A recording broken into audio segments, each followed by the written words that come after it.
January 9th, 2022. Suddenly, North Korea's internet vanishes. Government websites blink offline without warning. Was it a retaliation for Kim's latest missile tests? Experts suspect a massive cyber attack, maybe by a rival government. But the truth, a single hacker in pajamas with a grudge. Why did he do it? And how far was he willing to go to make North Korea pay? 1 year earlier, an American cybersecurity researcher sits at his desk scrolling through code. He's known only by his handle P4x. Late one night in January 2021, P4x receives a message from another researcher offering a new hacking tool. Curious, he opens the file in a secure virtual machine. Nothing obvious happens, but within a day, Google publishes a bombshell blog post. North Korean hackers are targeting Western security researchers with booby-trapped files. P4x checks the tool he was sent, and his stomach drops. The file hid a backdoor, a secret doorway for intruders. North Korean spies had tried to hack him. P4x is stunned. Why would a nation-state go after him personally? He had narrowly avoided disaster by isolating the malware, but the attempt left him shaken. He soon learns he wasn't the only target.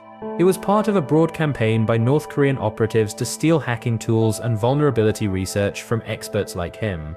In other words, Pyongyang's hackers were hunting the hunters. He expects the US government to swoop in. After all, being attacked by foreign cyber spies feels like an act of war on a private citizen. An FBI agent does reach out to P4x, but only to take his statement. There's no follow-up, no help securing his systems, no retaliation against the perpetrators. Weeks pass, then months. Silence. It's as if nobody's coming. P4x feels abandoned. There's really nobody on our side, he concludes bitterly. He's a hacker exposed to a nation's spies, and no one will protect him. That's when a seed of resentment takes root. North Korea struck at him in secret and got away with it. P4x isn't the forgiving type.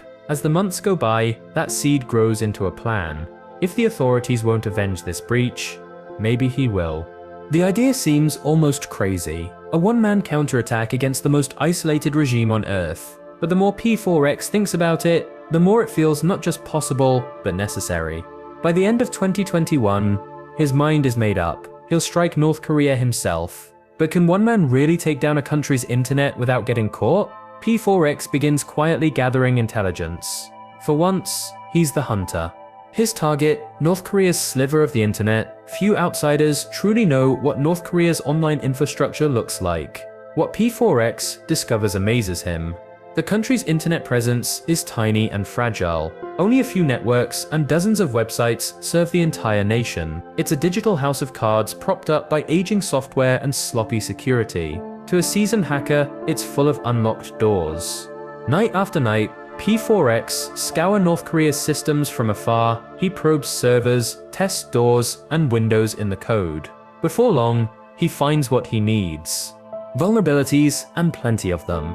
In fact, they're not even new vulnerabilities. They are known flaws that North Korean CIS admins never bothered to patch. Old versions of Apache and other software rife with holes. An outdated Nginx web server bug that collapses the system if you simply send it a weird header. To P4x, it's like North Korea left its front gates wide open. It's pretty interesting how easy it was to actually have some effect in there. He notes, the more he maps out their network, the more confidence he gains. He can do this. He writes custom scripts to automate the attacks. If one man is going to strike an entire country, automation is key.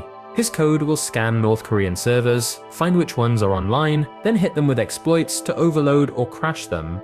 It's a denial of service attack with surgical precision, like a digital guerrilla war. Every line of code is designed for one purpose, knock North Korea off the global internet. As he prepares, P4x operates in secrecy. He knows going vigilante is risky. If caught, he could face serious legal trouble under hacking laws, and if North Korea figures out who's behind the intrusions, he could become a target for reprisal. So P4x takes precautions. He adopts a pseudonym to hide behind. He chooses P4x, pronounced Pax, a cheeky nod to enforcing peace through punishment. Under this alias, he can strike from the shadows. No real name, no face, just a faceless hacker delivering payback. By early 2022, the plan is ready. P4x sits at his computer, likely wearing that same uniform of t-shirt, pajama pants, and slippers. This ordinary-looking guy has a not-so-ordinary mission: country's internet. He double-checks his tools. The code is loaded on his laptop and some rented cloud servers. The targets are lined up. His heart pounds with adrenaline and defiance. After a deep breath, he launches the attack. With a few keystrokes, the packets start flying. The code is running. The targets are set, but will it actually work or blow up in his face in a quiet Miami home? P4x's monitors flicker as streams of data flood out toward North Korea. At first, it feels anticlimactic, just code running, no explosions, no immediate visual proof of impact. P4x cues up an alien movie on the TV to pass the time, munching on spicy corn chips, trying to act normal. But every few minutes, he pauses the movie and shuffles to his home office to check the attack's progress. Each time, the news gets better. One by one, North Korean servers stop responding. P4x pings the country's handful of websites. Air Koryo's booking site down, Nara, the regime's official web portal down. The state news site down. He refreshes again. Nothing. One after another, the websites time out. Across the world, anyone trying to access North Korea online is seeing error messages. Inside the secretive nation, officials suddenly find their external emails and web access cut off. North Korea has been knocked offline. Still, P4x isn't celebrating yet. Is this real? Could one person truly have done this? He checks an independent monitoring service, Pingdom, which tracks website uptime. The charts for North Korea's web domains show a sea of red outages everywhere. A veteran cybersecurity researcher monitoring North Korean internet traffic observes a massive, mysterious wave of attacks taking entire networks down. He's baffled, having no idea who was carrying them out. P4x grins. It's working, and nobody has a clue that it's him. With each passing hour, the cyber onslaught continues. P4x's scripts relentlessly bombard the vulnerable servers until they crash, then move on to the next target. North Korea's few connections to the outside internet are overloaded, its routers paralyzed. What he's doing is essentially a denial of service DOS attack, but highly focused, exploiting the regime's own weak points. By the time he finally stops for the night, practically every website in North Korea is down. An entire nation's online presence has been felled by a lone hacker at his keyboard. Before heading to bed, P4x takes a moment to absorb what he's accomplished. It's a strange feeling of triumph, mixed with disbelief. He has proven that even a fortress of a regime can bleed in cyberspace. North Korea's internet is supposed to be a tightly controlled iron wall, yet he punched through it with relative ease. The first night of his personal cyber war comes to a close, but he knows this is just the opening salvo. Every site is offline. The regime is in the dark, but now comes the real danger. What happens when the world notices and starts asking who did it? The next morning, news of North Korea's internet outage quietly spreads among analysts and intelligence communities. It's not every day an entire country goes offline. Speculation runs rampant. Did US Cyber Command or another state-backed hacker group take direct action? The timing is suspicious. North Korea had conducted a flurry of missile tests just days before. Some whisper that this must be a punitive cyber strike by a world power. A secret message telling Pyongyang to back off its saber rattling. North Korea's government predictably is silent. There's no public admission that anything is wrong. Inside the country, almost no ordinary citizens even realize the internet is down. They don't have access to the global internet in the first place. Fewer than 1% of North Koreans can ever go online beyond their domestic internet. The outages mainly affect the regime's external propaganda websites and email servers, which cater to international audiences.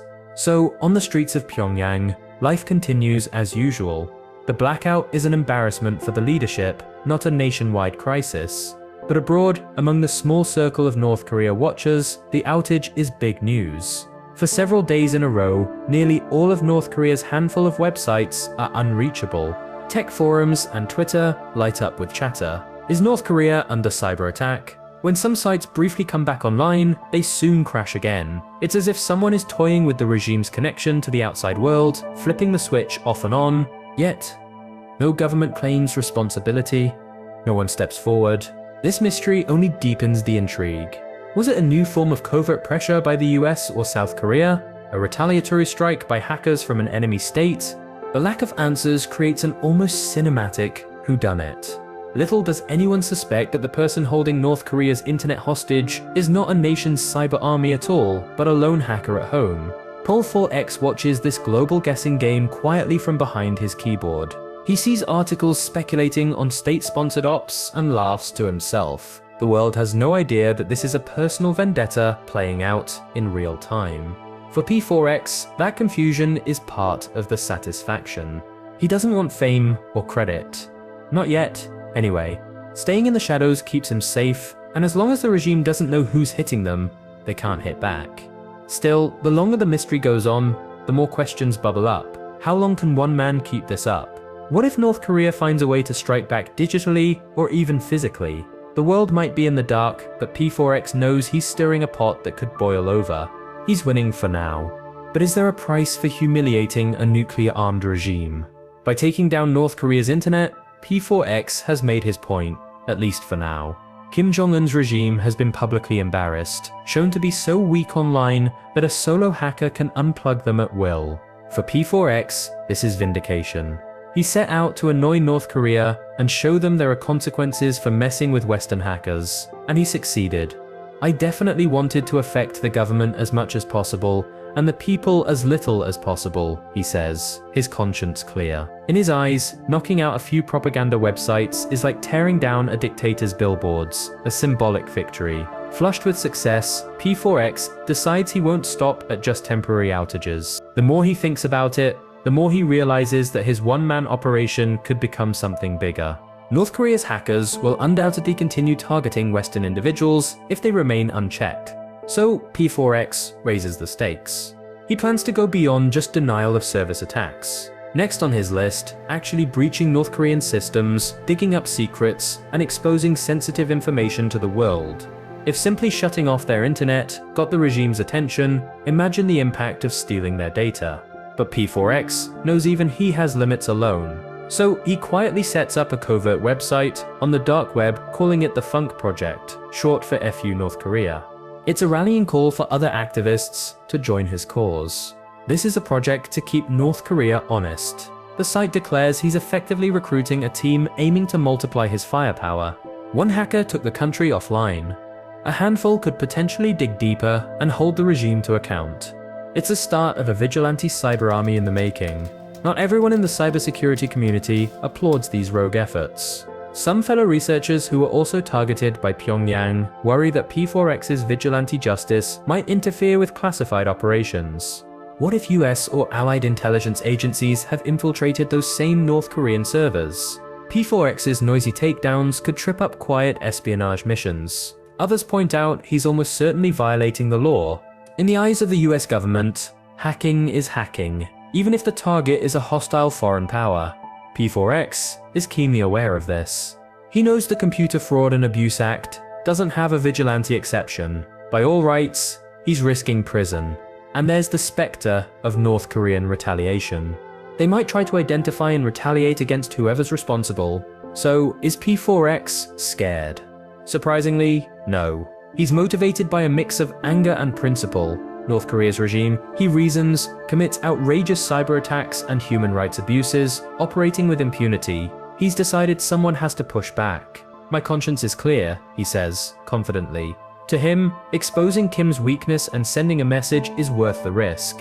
In fact, his message isn't just for North Korea, it's also for his own government. By going rogue, he hopes to shame US authorities into recognizing the threat and protecting individuals like him in the future. If no one else will defend against these attacks, P4x will, and he'll make sure everyone knows it can be done. As for how far he'll go, when asked what the endgame is, P4x chuckles. Regime change. No, I'm just kidding. He says he insists he's not trying to topple governments just to prove a point, and he'll keep hammering North Korea's networks until that point is unmistakably made. So far, no law enforcement has knocked on his door, and North Korea hasn't figured out who he is. The first shots of this one-man cyber war have been fired, and P4x stands unpunished, unidentified, and unbowed. His fight continues in the shadows, leaving a repressive regime looking over its shoulder, and the rest of the world wondering just who struck the Hermit Kingdom online, and if they'll strike again. North Korea doesn't know who's hitting them. Law enforcement hasn't come knocking, but how long can one hacker stay invisible in a war this dangerous? One man in pajamas brought an entire regime to its knees. But what happens when thousands of criminals don't just take down websites, they sell your identity like a product? To see how stolen lives became a global business, watch our next story, The Dark Web's Amazon for Stolen Identities.